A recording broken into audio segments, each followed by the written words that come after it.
Wow, so the United States is planning to build a port in Gaza to be able to ship supplies to Palestinians that need aid.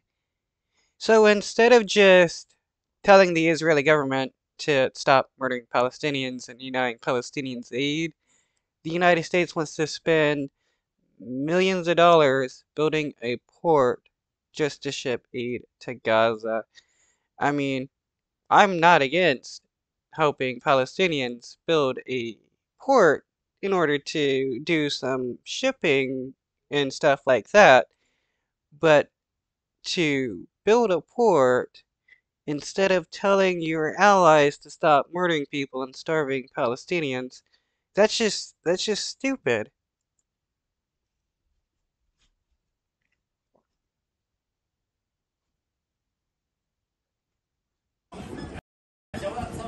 In northern Gaza, children clutch empty pots and buckets, awaiting food at this street kitchen. The man in charge says they've run out of essentials, rice and sugar, in a region where the UN says they're dying from hunger. People are hungry. It's been 4 or 5 months without any aid. Everyone has lost weight and the children are suffering from malnutrition and sickness. The thirst is killing us, the starvation is killing us, and the poverty is killing us. In an unprecedented move to increase aid, President Biden will tonight... Okay, if the Israeli government was actually a good government that only cared about taking out a terrorist group, they wouldn't be doing all they can to prevent Palestinians from getting food.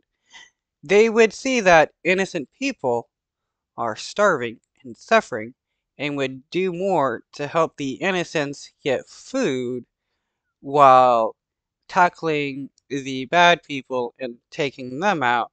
But we don't see the Israeli government do that. We see the Israeli government collectively punishing everybody in Gaza.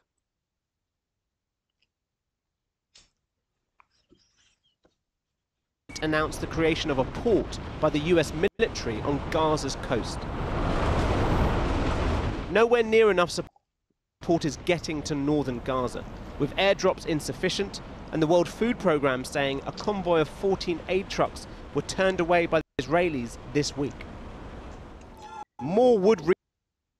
Why did the Israeli government turn down 14 aid trucks for Palestinians if they weren't looking to starve Palestinians? Reach Palestinians if there was a ceasefire, but American hopes of a deal by Ramadan look bleak, leaving the people of Gaza mired in war amidst a looming famine, and with the families of the more than 100 Israeli hostages still waiting for their loved ones to return. And you got the family members of hostages that were killed by the Israeli government upset Israeli government killing their kids. You can sleep at night. Look at us. Look at them. All the time. Keep them in the top of the agenda. In London today, the hostage family... What? And the first killings of Israeli hostages happened or so ago when 3 Israeli hostages escaped Hamas holding white flags, speaking in Hebrew, asking the IDF for help. The IDF shot them down. And what happened to those members who fired upon the hostages? Nothing. The commander said that they were just. And then you had 3 Israeli hostages blown up in an Israeli airstrike while 2 were rescued. What happened to the people that killed the hostages in the airstrike? Nothing.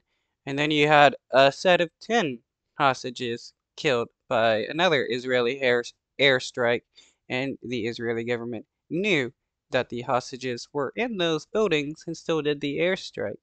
How can we honestly say that the Israeli government cares about these hostages when they're killing the hostages?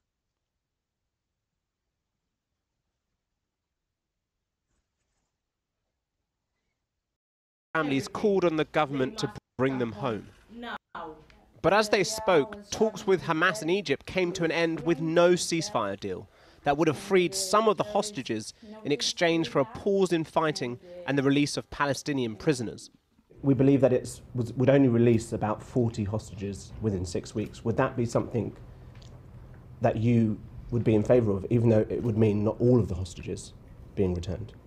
If we see someone come back, it's good for us. If only one now come inside to Israel, we know that we have hope. This is what we need. We need hope. Yeah, I bet these people are hoping that they're able to convince the Israeli government to do some kind of hostage deal so that they're alive instead of murdered by the Israeli government.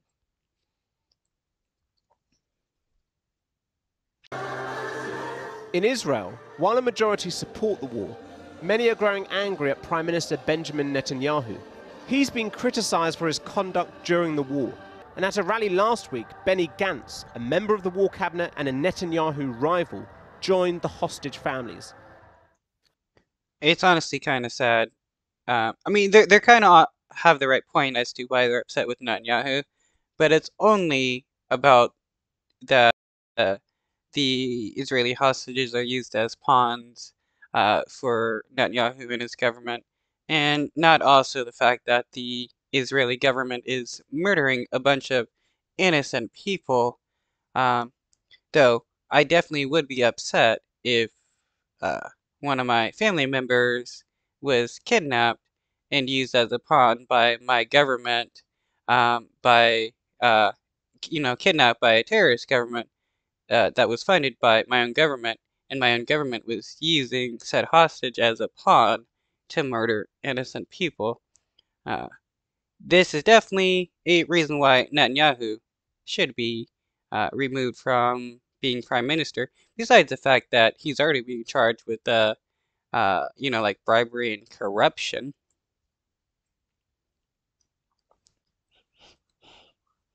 And this week, he travelled to Washington and London as allies are getting frustrated with Netanyahu, who today said Israel would launch an offensive on Rafah, despite calls for him not to do so. So he's telling people he's going to commit an ethnic cleansing of Rafah because with how dense it is now, with 1.5 million people there, any airstrike is going to kill innocent people. So Bibi Netanyahu and defenders of the Israeli government won't be able to say that the Israeli government isn't killing innocent people when they start airstriking people in Rafah and start killing massive amounts of innocent people because of how densely populated it is. No matter who you are, as long as if you try to defend the Israeli government, you just show yourself to be a supporter of mass murder and genocide.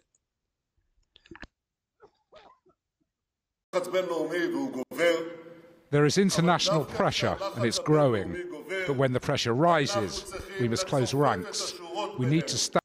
Yeah, there's international pressure against you to stop murdering people, and there's national pressure against you by your own. You're corrupt. Stand together against attempts to stop the war. That rhetoric will not please Washington, with officials concerned about the wider region. Yesterday, Yemen's Houthis attacked another ship in the Gulf of Aden, killing 3 people. I don't agree with the Houthis killing innocent people, but it seems like it's just weird how the terrorist group, or the groups labeled as terrorists by the United States, are the only ones looking to help defend the Palestinian people against a genocide. It's pretty weird when you have the quote-unquote bad guys help defend the good guys against other bad guys.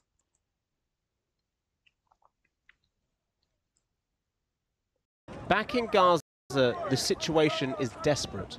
A scrap of cardboard is used to get every last bit of flour. Tonight's announcement